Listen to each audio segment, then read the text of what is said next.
네, 고등부 친구들 안녕하세요. 또 유튜브를 통해서 영상을 보고 있는 친구들 안녕하세요. 그리고 여러 선생님들, 그리고 여러 학부모님들, 그리고 학구팀 팀원님들 여러분 안녕하세요. 여러분 오늘도 말씀 묵상 우리 같이 해보도록 하겠습니다. 오늘은 48번째 시간, 48번째 시간 요엘서 1장 우리 1절에서 12절 말씀입니다. 요엘서 1장 1절에서 12절 말씀 우리 말씀 먼저 보도록 하겠습니다. 부델의 아들 요엘에게 임한 여호와의 말씀이다. 늙은 자들아 이것을 들으라. 땅의 모든 주민들아 귀를 기울여라. 이런 일이 너희 날들에나 너희 조상의 날들에 있었으냐. 너희는 이 일을 너희 자녀에게 말하고 또 너희 자손은 그들의 자손에게 또 그들의 자손은 그 다음 세대에게 말하여라. 풀무치가 남긴 것을 메뚜기가 먹고 메뚜기가 남긴 것을 느치가 먹고 느치가 남긴 것을 황충이 먹었다. 깨어라 술 취한 자들아 너희는 통곡하여라.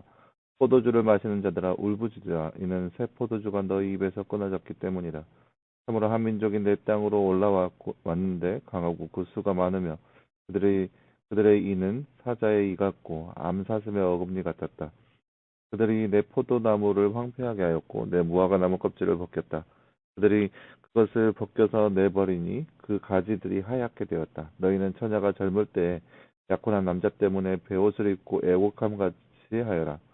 곡식 제사와 부어 드리는 제사가 여호와의 성전에 끊어지리니 여호와를 섬기는 제사장들이 슬퍼한다. 땅이 황폐하고 토지가 마르니 곡식이 떨어졌고 새 포도주가 말랐으며 기름이 다하였다. 부끄러워하여라. 농부들아 울부짖으라. 너희 포도원의 일꾼들아 이는 밀과 보리 때문이니 들판의 수확이 다 없어져 버렸다. 포도나무가 마르고 무화과 나무는 시들며 석류나무와 심지어 종려나무와 사과나무 곧 들의 모든 나무들이 말랐으니 참으로 사람들에게 기쁨이 말라버렸다. 아멘. 네, 뒤에 이해를 돕기 볼까요? 하나님께서 요엘 선지자를 통하여서 장로들과 술을 즐기는 자들과 농부들에게 유다 왕국의 제약으로 인한 메뚜기 재앙과 감옥으로 어려움을 겪었던 것의 의미를 생각하라고 말씀하십니다. 우리에게 어려움을 찾아올 때 하나님께서 그 일을 통해서 우리에게 깨닫기 원하시는 것이 무엇인지 생각하고 찾는 자세가 성도에게 필요합니다. 3절에 자녀손들에게 말하라고 하는 것은 하나님의 자비뿐만 아니라 하나님의 심판에 대해서도 후대에게 전해야 함을 보여줍니다. 하나님의 자비와 심판에 대해 제대로 알 때 균형 잡힌 신앙으로 하나님 앞에 설 수 있음을 보여주는 것입니다. 하나님에 대해 한 면만 아는 것은 균형 잡힌 신앙을 갖지 못하게 만듭니다. 서로 모순되는 것 같은 하나님의 성품을 다 고려할 때 하나님에 대해서 올바로 알게 되고 균형 잡힌 신앙으로 자라가게 됩니다. 네. 오늘 말씀은 요에서 말씀인데요. 우리가 주일날 같이 나눴듯이 요에서 말씀은 메뚜기 재앙과 가뭄으로 인한 그런 어마어마한 재앙 이후에 요엘에게만 하나님의 말씀을 전달하고 있는 것입니다. 사람들이 생각했어요. 메뚜기 재앙을 겪고 나서 이것은 우연히 일어나는 것이다. 이것은 그냥 자연재해에 불과하다. 우리 뭐 그저 운이 없다.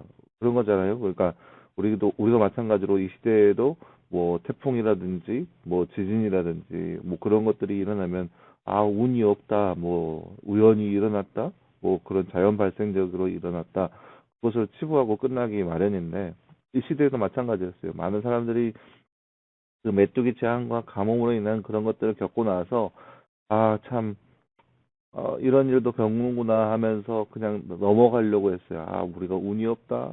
참 우리가 애석하다, 안타깝다 그런 마음으로 그냥 넘어가려고 했어요. 근데 요엘서 말씀이 이제 선지자 요엘이 이스라엘 백성들에게 하고자 하는 말은 왜 그걸 가르쳐 운이 없다고 여기는가? 운이 없어서 너희가 벌을 당하는 것이 아니고 너희가 자연 발생적으로 일어나는 그런 자연재해로 인해서 고통당하는 것이 아니고 이 모든 자연재해는 바로 너희 때문이다라는 것을 알려주기 위함인 거예요. 어, 그렇기 때문에 오늘 말씀에 말하기를 이것에 대해서 분명하게 기억하라는 거예요. 메뚜기의 그런 모습들 그런 것들에 대해서 분명하게 기억하고 분명하게 알아라. 그게 뭐냐? 그리고 알고 또한 통곡하여라. 그러니까 이거에 대해서 깨어 있어라. 깨어라. 이것이 왜 어떻게 해서 일어나는 것인지 분명하게 깨달아라. 이것이 바로 하나님께서 요엘 선지를 통하여서 이스라엘 백성들에게 남겨주신 그런 말씀이라 할 수 있습니다. 네. 다른 주제 볼까요? 하나님께서 누구를 찾아오셔서 말씀하고 계신가요? 바로 요엘입니다. 요엘. 하나님께서 제사장들이 무엇 때문에 슬퍼할 것이라고 말씀하고 있나요? 제사장들은 제사장들은 어 제사 지낼 것이 없는 서서인데요. 제사 어 9절 말씀에 나와 있죠. 곡식 제사와 부어드리는 제사가 여호와의 성전에서 끊어지니 여호와를 섬기는 제사장들이 슬퍼한다. 그러니까 제사 더 이상 하나님 앞에 제사 드릴 것이 없다. 그만큼 가뭄에 시달린다는 거죠. 그렇게 돼서 제사할 것이 없다라는 것을 좀 이야기하고 있습니다. 남녀다는 어떤 공격을 받게 되나요? 이방인들로 인해서 고통을 당하고 있습니다. 먼저는 메뚜기 떼로 인해서 고통당하고 있지만 그 뒤에 보면은 6절 말씀에 한 민족이 내 땅으로 올라왔고 강하고 그 수가 많으며 그들의 이는 사자의 같고 암사자의 어금니 같다. 그러나 외부의 공격도 받게 될 것이라는 거죠. 그러니까 그런 거예요. 그러니까 하나님의 심판이 그들의 이스라엘의 죄악으로 인해서 그들 가운데 임하게 된다라는 거죠. 근데 그 첫 번째 임하는 심판이 뭐였냐? 메뚜기 심판이었어요. 그리고 그들 앞에 만약에 하나님 앞에 돌아서지 않고 여전히 죄 가운데 있으면 또 다른 재앙, 또 다른 심판, 그러니까 이방인으로 인한 공격의 심판이 임하게 될 것이라는 것을 말해주고 있습니다.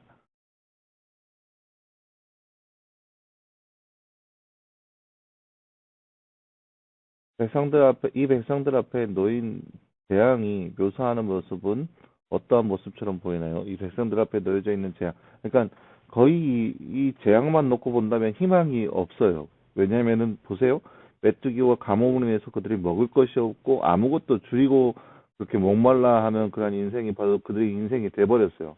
그러니까 한순간에 메뚜기 떼 때문에 모든 것들이 다 이렇게 신이겨 나갔어요. 아무것도 없이 남겨진 것이 다 튀겨 나갔어요. 그래서 아무런 희망이 없어 그런 절망 가운데 있는 상황인데 그들에게 또 앞에 놓여져 있는 재앙이 또 있다라는 거죠. 그것은 그보다 더 심한 그런 재앙이기 때문에 그래서 사람들에게 보여지는 그러한 모습들은 정말로 절망과 아무런 희망이 없는 그런 모습들이 바로 이스라엘 백성들 앞에 놓여져 있는 그런 재앙 모습이었습니다.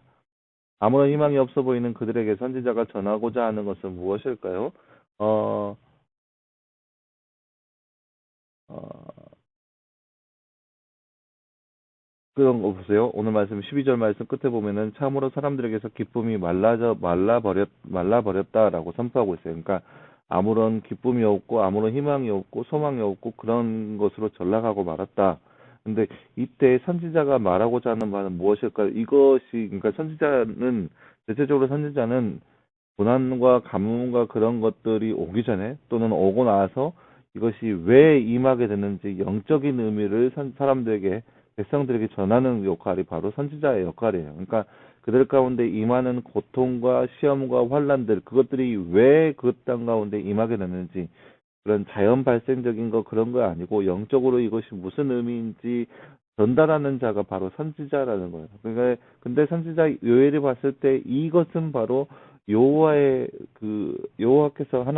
하나님께서 이스라엘 땅 가운데 관여하고 계시는 것을 분명히 보여주는 사건이라는 것을 이스라엘 백성들에게 말해주고 있어요. 그저 자연 발생적으로 우연히 일어난 것이 아니라 반드시 우리 삶 가운데 관여하고 계시는 하나님께서 관여하셔서 하나님의 놀라우신 그 섭리 안에서 이루어져 가고 있는 것을 보여주고 있는 사건이라는 거예요. 이것이 바로 요에서 요엘 선지자가 하나님 앞에 하나님의 말씀을 전하고 있는 그런 모습입니다.